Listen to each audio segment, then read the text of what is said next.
రెండవది, దేవుని నామమును వ్యర్థముగా ఉచ్చరించకూడదు.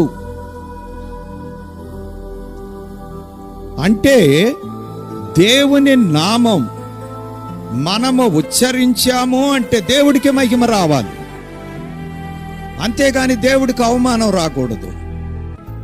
ఆయన నామాన్ని వ్యర్థం చేయకూడదు.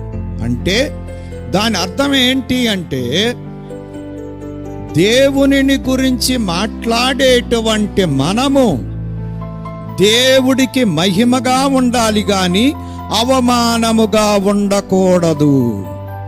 మనం దేవుడి పేరు చెప్పి దేవుడికి అనుకూలముగా, ఇష్టముగా, చిత్తముగా నడవలేదనుకోండి, అప్పుడు మనము దేవుడి పేరు ఎత్తటం వలన దేవుడికి అవమానమే వస్తుంది గాని ఆయనకి మహిమ రాదు.